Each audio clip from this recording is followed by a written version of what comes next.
പാഠം 608. സഹായം പ്രകടനമാവുമ്പോൾ.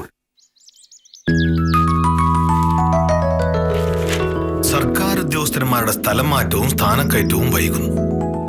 സംസ്ഥാനത്തെ വിവിധ വകുപ്പുകളിലെ ഉദ്യോഗസ്ഥന്മാരുടെ സ്ഥാനക്കയറ്റവും സ്ഥലം മാറ്റവും വൈകുന്നതായി പരാതി. കഷ്ടം. സർക്കാരിന്റെ പിടിപ്പേട് കാരണം ദോഷം അനുഭവിക്കുന്നത് എന്നെ പോലുള്ള പാവങ്ങൾ. എന്താണ് രാവിലെ ഇരുന്ന് സർക്കാരിനെ കുറ്റം പറയുന്നത്? എങ്ങനെ കുറ്റം പറയായിരിക്കും? റവന്യൂ വകുപ്പിലെ പ്രൊമോഷൻ ലിസ്റ്റ് വരേണ്ട സമയം എപ്പോഴേ കഴിഞ്ഞു. സർക്കാരിന്റെ ശ്രദ്ധ കുറവുണ്ടല്ലേ ഭാമേ ഞാനിപ്പോഴും വില്ലേജ് ഓഫീസറായിട്ട് ഇരിക്കുന്നത്. ഇല്ലെങ്കിൽ ഞാൻ പണ്ടേ ഡെപ്യൂട്ടി തഹസിൽദാർ ആവണ്ടല്ലേ. ഒന്ന് ക്ഷമിക്കണ്ട ഓഫീസറെ, പ്രമോഷനൊക്കെ വരേണ്ട സമയത്ത് വന്നോളൂല്ലേ. സാറേ, വല്ലതും സഹായിക്കണം, എന്തെങ്കിലും തരണം.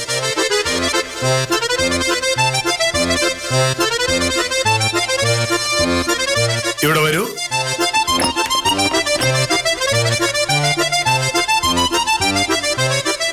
എന്താ പേര്? രാജേന്ദ്രൻ. രാജേന്ദ്രന് അസുഖം വല്ലതും ഉണ്ടോ? അങ്ങനെ പറയത്തക്ക അസുഖമൊന്നുമില്ല. പിന്നെന്തിനാ സഹായം? ജോലിയൊന്നുമില്ല സാറേ. രാജേന്ദ്രൻ എന്തൊക്കെ ജോലികൾ അറിയാം? അങ്ങനെ പ്രത്യേകിച്ച് ജോലിയൊന്നും അറിയില്ല. മനസ്സിലായി, ഒരു ജോലി അറിയില്ല. അറിയേണ്ട കാര്യമില്ലല്ലോ. രാവിലെ മുതൽ ഇങ്ങനെ ഓരോരുത്തരുടെ അടുത്ത് പോയി കൈനീട്ടി നടന്ന് കിട്ടുന്ന കാശുമായി വീട്ടിലേക്ക് പോകുന്നതാണല്ലോ ഏറ്റവും വലിയ സുഖം. അപ്പൊ പിന്നെ ഒരു ജോലി പഠിക്കണ്ടല്ലോ. കഷ്ടം. രാജേന്ദ്രൻ ഒരു കാര്യം മനസ്സിലാക്കണം. ബംഗാൾ പോലുള്ള സംസ്ഥാനങ്ങളിൽ നിന്ന് എത്രയോ 1000 പേരാണ് കേരളത്തിലേക്ക് ജോലി അന്വേഷിച്ച് വരുന്നത്. അവർക്കൊക്കെ ഇവിടെ ജോലി കിട്ടുന്നുണ്ട്. എന്നാൽ ഇവിടെ ജനിച്ചു വളർന്ന രാജേന്ദ്രന് ജോലിയില്ല. എന്തുകൊണ്ടായില്ലാത്തത്? രാജേന്ദ്രന് ജോലി ചെയ്യാനുള്ള മനസ്സില്ല. എന്തിനാണ് ഈ ആവശ്യമില്ലാത്ത കാര്യങ്ങളൊക്കെ പറയണേ? വല്ലതും കൊടുക്കുന്നുണ്ടെങ്കിൽ കൊടുക്ക്, ഇല്ലെങ്കിൽ ഇല്ല എന്ന് പറഞ്ഞാ പോരെ. അല്ലാതെ എന്തിനാ മറ്റുള്ളവരെ ഉപദേശിക്കുന്നേ? ഈ രാജേന്ദ്രനെ പോലുള്ളവർ ഇങ്ങനെ ഒന്നും ചെയ്യാതെ സുഖിമാന്മാരായി ജീവിക്കുന്നത് കൊണ്ടാണ് നമ്മുടെ നാട് നന്നാവാത്തത്. ഞാൻ ഇവർക്ക് 10 പൈസ കൊടുക്കില്ല. തന്റെ പൈസ എനിക്ക് വേണ്ട. കാശ് തരാൻ പറ്റില്ലെങ്കിൽ അത് പറഞ്ഞാ പോരെ. ഉപദേശം ഞാൻ ചോദിച്ചില്ലല്ലോ. ആർക്കും ഒന്നും കൊടുക്കാതെ ഇങ്ങനെ പിശിക്ക് ജീവിച്ചാ ഒടുവിൽ വെള്ളം ഇറങ്ങാതെ ചത്തു.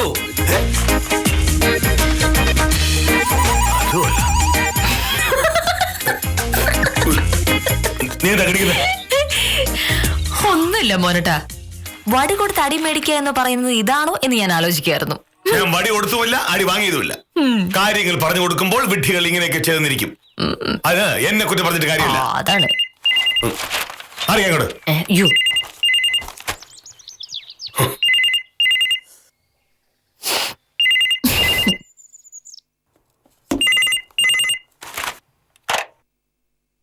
ഹലോ, അതെ, കെ മോഹനകൃഷ്ണനാണ്. സഹദേവ, എന്തൊക്കെയുണ്ട് വിശേഷങ്ങൾ? ഞാനൊന്ന് വിളിക്കണമെന്ന് കരുതിയിരിക്കായിരുന്നു.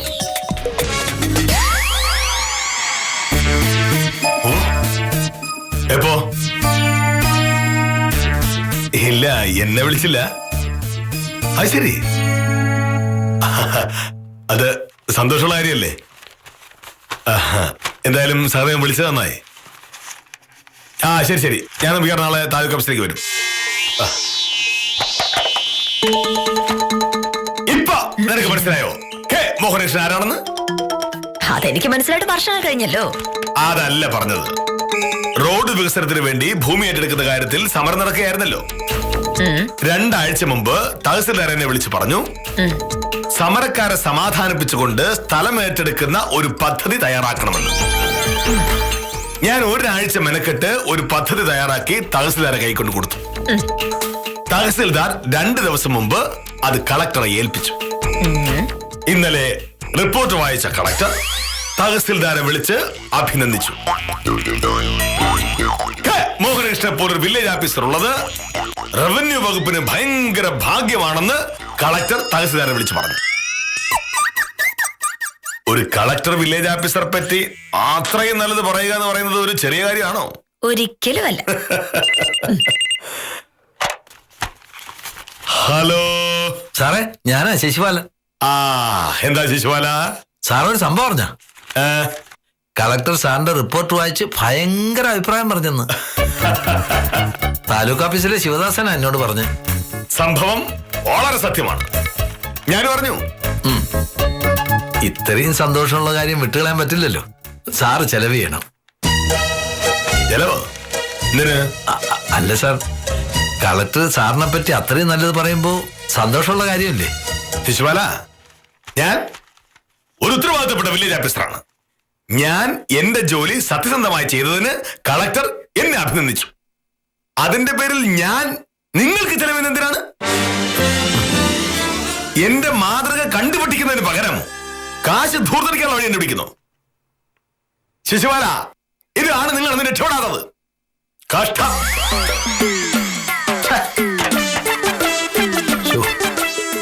എന്താണ് മോനട്ടാ ഒരു നല്ല വാർത്ത വിളിച്ചു പറയുന്നവരെ ശകാരിക്കുന്നത്? എവിടുത്തെ മര്യാദയാ? ഞാൻ എന്റെ ജോലി ചെയ്യണം, അതിന്റെ പേരിൽ മറ്റുള്ളവർക്ക് കാശ് മുടക്കണം പറഞ്ഞാല് 10 പൈസ ചെലവാക്കില്ല. എത്ര സന്തോഷം ഉണ്ടായാലും കൂടെയുള്ളവരുമായി അത് പങ്കിടാൻ 10 പൈസ പോലും മുടക്കില്ല. പിശുക്കൻ എന്ന വാക്കിന്റെ പര്യായ പദമായി മോഹനകൃഷ്ണൻ എന്നുള്ള പേര് ഡിക്ഷണറിയിൽ വരുന്ന കാലം വളരെ ദൂരത്തല്ല.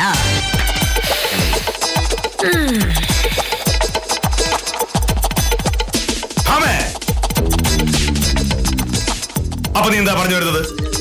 കുറച്ചു മുമ്പ് സഹായം ചോദിച്ചു വന്ന ആൾക്ക് അയാൾ ചോദിച്ച കാശ് ഞാൻ കൊടുക്കണമായിരുന്നോ? ശിശുപാലൻ വിളിച്ചു പറഞ്ഞ പാടെ ശിശുപാലന് കള്ളു കുടിക്കാനുള്ള കാശ് കൊടുക്കണമായിരുന്നു എന്നൊക്കെയാണോ? എന്നൊന്നും ഞാൻ പറഞ്ഞിട്ടില്ല. പക്ഷെ ഇങ്ങനെ കാശ് കെട്ടിപ്പിടിച്ചിരിക്കുന്നതിലും നല്ലത് കുറച്ച് കാശ് ചെലവാക്കുന്നത് തന്നെയാ. മറ്റുള്ളവർക്ക് സന്തോഷം ഉണ്ടാകുന്ന രീതിയിൽ കാശ് ചെലവാക്കാൻ പറ്റിയാൽ അതുകൊണ്ട് പല ഗുണങ്ങളും ഉണ്ടാവില്ലേ? അങ്ങനെ വെറുതെ കാശ് ധൂർത്തടിച്ചുള്ള ഒരു പുണ്യം എനിക്ക് വേണ്ട. അതാണ്. കൈക്കൂലി വാങ്ങിച്ചും പറ്റിച്ചും ഉണ്ടാക്കുന്ന കാശുള്ളവർക്ക് അത് എങ്ങനെ വേണമെങ്കിലും ചെലവാക്കാം. പക്ഷേ ഞാൻ അങ്ങനെയല്ല കാശ് സമ്പാദിക്കുന്നത്. ഞാൻ തോറ്റു സാറേ, ഞാൻ തോറ്റു. അറബിസിക്കൻ എന്ന പേരിൽ അറിയപ്പെടാനാണ് എന്റെ സാറിന്റെ വിധി. അത് ഞാൻ വിചാരിച്ചാ മാറില്ലല്ലോ. ദാ ഷർട്ടും മുണ്ട് ഞാൻ തേച്ച് വെച്ചിട്ടുണ്ട്. അതെടുത്തിട്ട് വേഗം ആഫീസിൽ പോകാൻ നോക്കിയാട്ടെ. ഇതെങ്ങോട്ടാണ് പോണത്? ഉത്തമൻ എന്നെയാണ് വിളിച്ചത്. അത് ഞാൻ അന്വേഷിച്ചോളാം. മണി എത്രയും 9:30 ആഫീസിൽ പോകുന്നില്ലേ?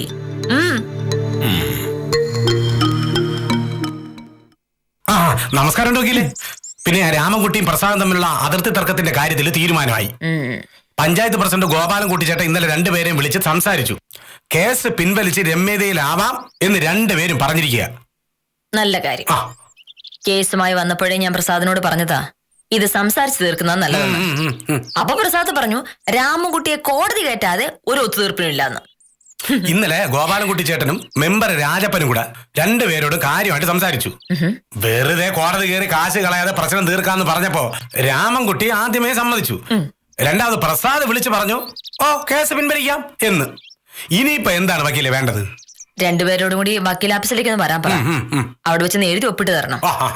പിന്നെ പ്രസാദിനോട് പറഞ്ഞേക്കണം കോടതി ചെലവും എന്റെ മെനക്കെടുന്നുള്ള കാശും കിട്ടിയേക്കണം എന്ന്. അതൊക്കെ തരും വക്കീലേ. സാറില്ലേ ഇവിടെ? വില്ലേജ് ഓഫീസിൽ പോകാനുള്ള ഒരുക്കത്തിലാണ്.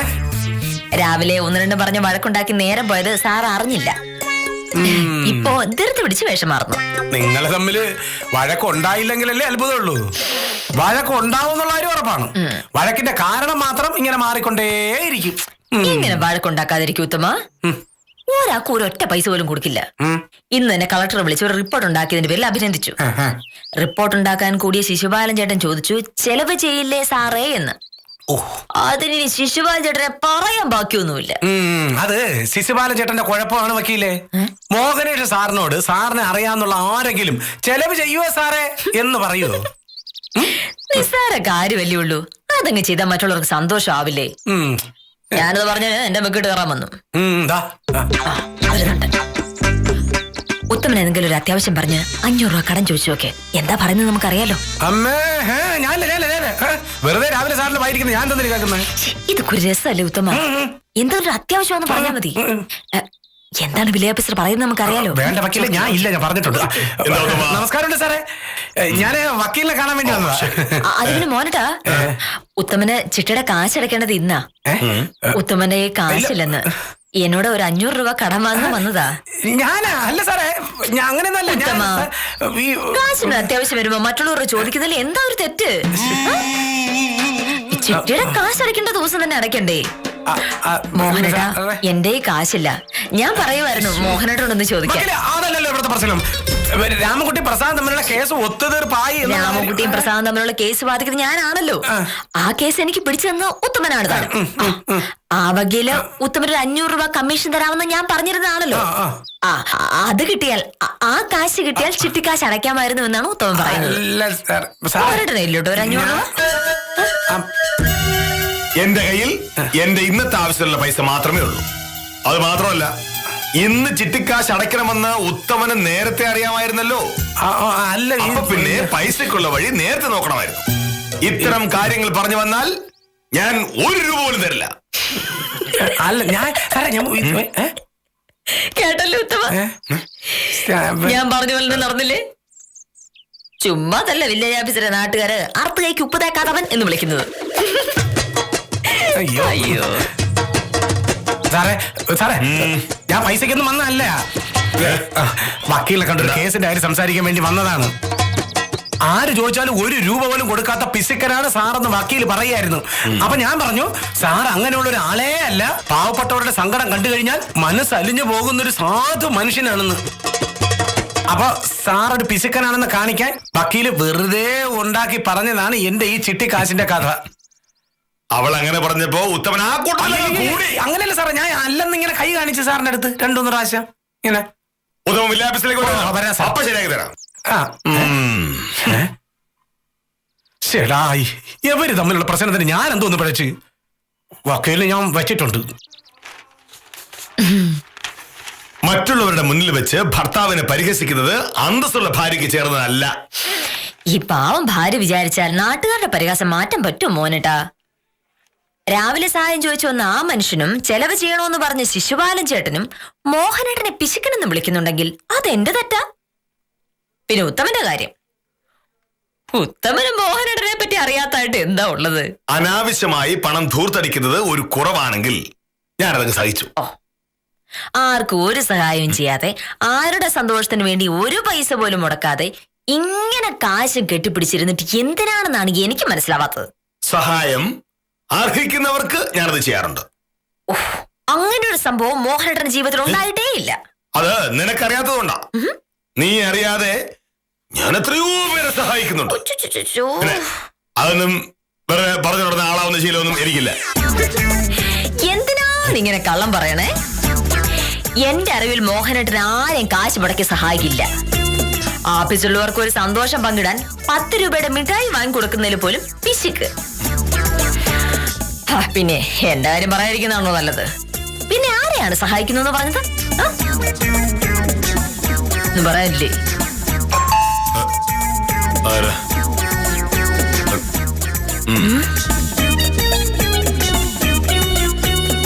നമസ്കാരം സാർ, ഞാൻ കേശവൻ. നമസ്കാരം. ഞാൻ ഇന്നലെ വില്ലേജ് ഓഫീസിൽ വന്നിരുന്നു ഒരു വരുമാന സർട്ടിഫിക്കറ്റിന്റെ കാര്യം പറയാൻ. സർട്ടിഫിക്കറ്റ് കിട്ടിയിരുന്നെങ്കിൽ സർക്കാരിൽ നിന്ന് കിട്ടാനുള്ള സഹായം കിട്ടിപ്പോയേനെ. ഇന്നലെ വന്നപ്പോ ഞാൻ എന്ത് പറഞ്ഞു? 2 ദിവസം കൂടി കഴിഞ്ഞു വരാം. അപ്പൊ പിന്നെ ഇന്ന് വന്നിട്ട് എന്താ കാര്യം? അത് നാളെ ഉച്ച കഴിഞ്ഞ് വില്ലേജ് ഓഫീസിലേക്ക് വന്നാൽ മതി. സാറ് വിചാരിച്ച നടക്കും. ഒരു അത്യാവശ്യ കാര്യമായോണ്ടാ. സത്യം പറഞ്ഞാ ഞാനും കുടുംബവും പട്ടിണിയാ സാറേ. സർട്ടിഫിക്കറ്റ് കിട്ടിയിരുന്നെങ്കിൽ അതൊരു വലിയ സഹായേനെ. ഭാര്യയും 2 കുട്ടികളുള്ള ആളാ, സാറിനറിയാലോ. എന്തായാലും സർട്ടിഫിക്കറ്റ് നാളെ തരാൻ പറ്റൂ. പിന്നെ കേശവന്റെ ഗതികേട് ഞാൻ കണ്ടില്ല എന്ന് പറയാൻ പറ്റില്ലല്ലോ. ബുദ്ധിമുട്ടുന്നവരെ സഹായിക്കാത്ത പിശുക്കനാണ് ഞാനെന്ന് പലരും പറയും. അതിലൊന്നും കാര്യമില്ല. അർഹതയുള്ളവരെ ഞാൻ സഹായിക്കാറുള്ളൂ. 100 രൂപയുണ്ട്. തൽക്കാലം വീട്ടിലെ കാര്യങ്ങളൊക്കെ നടക്കട്ടെ. സർട്ടിഫിക്കറ്റ് നാളെ ഉച്ച കഴിഞ്ഞ് തരാം. സർക്കാർ കിട്ടാനുള്ള പൈസ കിട്ടുമ്പോ ഈ 100 രൂപ തിരിച്ചു തന്നാ മതി. സാറ് ആവശ്യക്കാരെ സഹായിക്കാനുള്ള ഒരു മനസ്സുള്ള ആളാണ് കെ മോഹനകൃഷ്ണൻ. ചില ശത്രുക്കൾക്ക് അത് മനസ്സിലാവില്ല.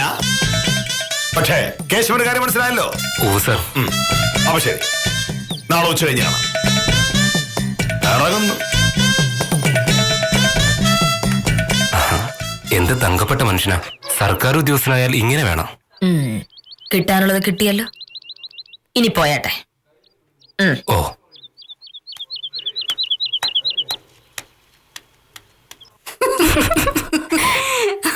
മോഹനേഷ് സാറിനോട് ചെലവ് ചെയ്യാൻ പറഞ്ഞ ശിശുപാലൻ ചേട്ടനെ സമ്മതിക്കണം. വേറെ ആരോടും പറഞ്ഞെങ്കിലും മനസ്സിലാക്കാൻ മോഹനേഷ് സാറ് ചെലവ് ചെയ്തത് തന്നെ. അറബിക്കടലിൽ കുടിച്ചു വെച്ചിക്കണമെന്ന് പറഞ്ഞാൽ ചിലപ്പോ നടക്കും. പക്ഷേ മോഹനേഷ് സാറ് 10 പൈസ മുടക്കണമെന്ന് പറഞ്ഞാലേ ചിലപ്പോ പൊളിക്കും.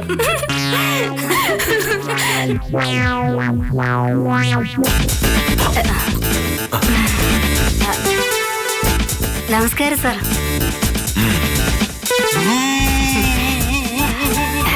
ഞങ്ങള് വെറുതെ ഓരോന്നും പറഞ്ഞ് ചുമ്മാ ചിരിക്കായിരുന്നു. സാറിനെ പറ്റി ഞങ്ങൾ ഒന്നും പറഞ്ഞില്ല. എന്നെ പറ്റി എന്തെങ്കിലും പറഞ്ഞോ എന്ന് ഞാൻ ചോദിച്ചില്ലല്ലോ.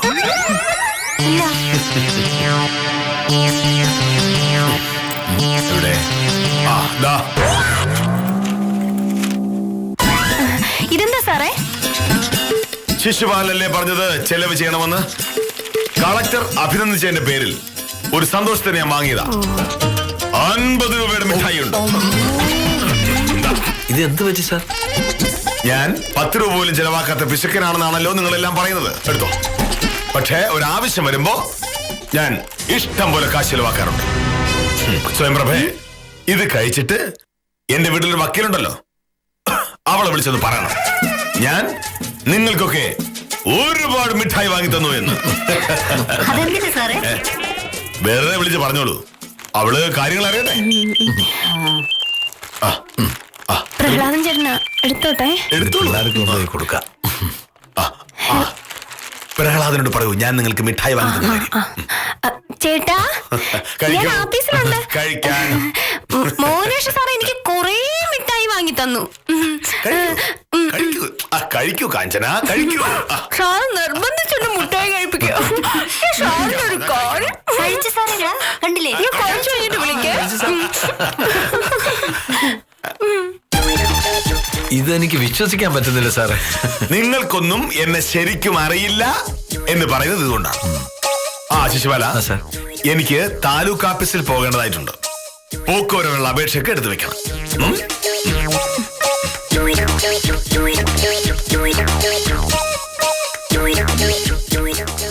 പിന്നെ ആ കേശവന്റെ വരുമാന സർട്ടിഫിക്കറ്റ് കാര്യം എന്തായി? അത് ഇന്ന് തന്നെ കൊടുക്കണം, ഇല്ലെങ്കിൽ എന്നെ ഒരു 100 രൂപ പോകും. അത് കൊടുക്കാൻ പറ്റില്ല സാർ. കേശവൻ വരുമാനമായി കാണിച്ചിരിക്കുന്നത് മുഴുവൻ പച്ചക്കള്ളോ. നമുക്ക് തന്ന അപേക്ഷയിൽ 4 ഏക്കർ റബ്ബറിന്റെ കണക്കില്ല. അവൻ പറഞ്ഞ വരുമാനം തെറ്റാ സാറേ. ശരിക്കുള്ള വരുമാനത്തിൽ നമ്മൾ സർട്ടിഫിക്കറ്റ് കൊടുത്താൽ സർക്കാർ എന്നുള്ള സഹായം അവന് കിട്ടേയില്ല. ഈശ്വരാ, എന്റെ 100 രൂപ പോയി. എന്താ സാറേ? ഒന്നുമില്ല, ഒരു 100 രൂപ പോയെന്നൊരു സംശയം.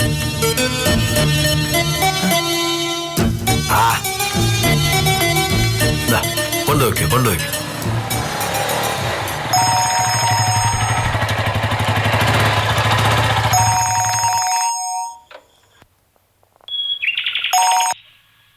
ഹലോ, അതെ പ്രഹ്ലാദനാണ്. ഞാൻ ഓഫീസിലില്ല രാഘവ, ഒരു അത്യാവശ്യമായിട്ട് പുറത്താ. ഞാനേ തിരിച്ച് ഓഫീസിൽ വന്നിട്ട് അങ്ങോട്ട് വിളിക്കാം.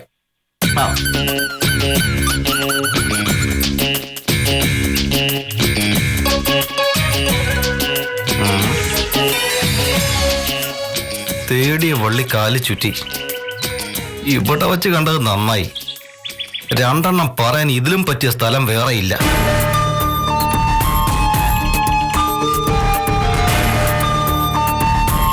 നമസ്കാരം മോഹനേഷ് സാറേ. പ്രഹ്ലാദൻ എന്താ ഈ നേരത്തെ ഇവിടെ? ഇന്ന് ഓഫീസിൽ പോണ്ടേ? ഓഫീസിൽ പോയി, പക്ഷെ സാറിനൊന്ന് കാണാൻ വേണ്ടി ഇടയ്ക്ക് ഇറങ്ങിയതാ. എന്നെ കാണാനോ? എന്താ കാര്യം? സാറിപ്പോ എങ്ങോട്ടാ? എനിക്ക് താലൂക്ക് ഓഫീസ് വരെ പോകേണ്ട ഒരു കാര്യമുണ്ടോ? എന്താ പ്രഹ്ലാദന്റെ ആവശ്യം?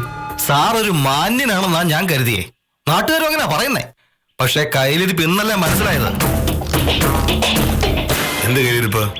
ഓഫീസിൽ കൂടെ ജോലി ചെയ്യുന്ന പെണ്ണുങ്ങൾക്ക് മിഠായി വാങ്ങി കൊടുക്കുക, വേണ്ടാന്ന് പറയുന്നവരെ നിർബന്ധിച്ച് തീറ്റിക്കുക. എന്താ സാറിന്റെ ഉദ്ദേശം? അത് പ്രഹ്ലാദൻ ഉദ്ദേശിക്കുന്ന പോലെ അല്ല. ഒന്നും പറയണ്ട, ഞാനിത് കുറെ കണ്ടതാ. എന്റെ ഓഫീസിലുണ്ട് ഇമാതിരി പഞ്ചാരക്കുട്ടന്മാർ.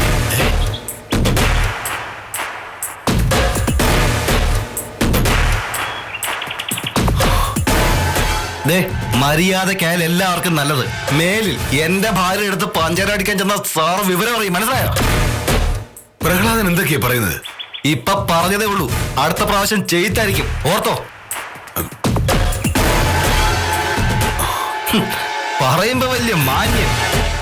ഓഫീസിലെ പെണ്ണുങ്ങൾക്ക് മിഠായി വാങ്ങിച്ചു കൊടുക്കാൻ നടക്കുന്നു. നാണമില്ലല്ലോ തനിക്ക്.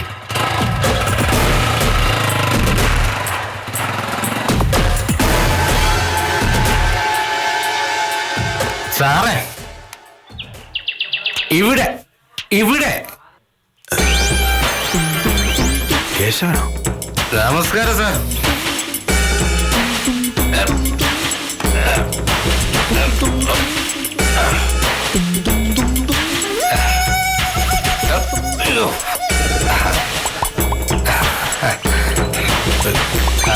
കേശവ, എന്താ ഇത്? സാറിനെ ദൈവം അനുഗ്രഹിക്കാൻ. വരുമാനം മറച്ചു വെച്ച് സർട്ടിഫിക്കറ്റ് ഒപ്പിക്കാൻ നോക്കിയ കഥയൊക്കെ ഞാൻ അറിഞ്ഞു. രാവിലെ എന്റെ കയ്യിൽ നിന്ന് 100 രൂപ എടുക്കുക. ഏത് 100 രൂപ?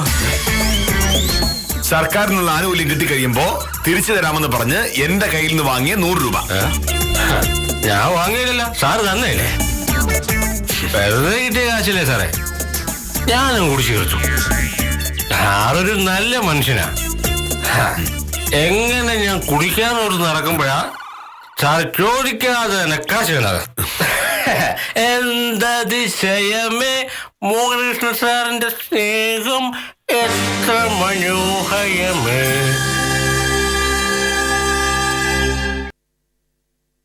എന്ത് ചെയ്യാനാണ്? ഒന്നും മോഹനേട്ടന്റെ കുറ്റമല്ലല്ലോ. നാട്ടുകാരെല്ലാരും പിശുക്കൻ എന്ന് വിളിച്ചപ്പോ ആ ചീത്തപ്പേരൊന്ന് മാറ്റാന്ന് കരുതി കാര്യമായി കാശ് ചെലവാക്കാൻ ഇറങ്ങിയതല്ലേ എന്റെ മോഹനേട്ടൻ. അതിങ്ങനൊരു കുരിശാവുന്ന ആരും കണ്ടു? ഇതാ ഭാമ ഞാൻ പറയുന്നത്.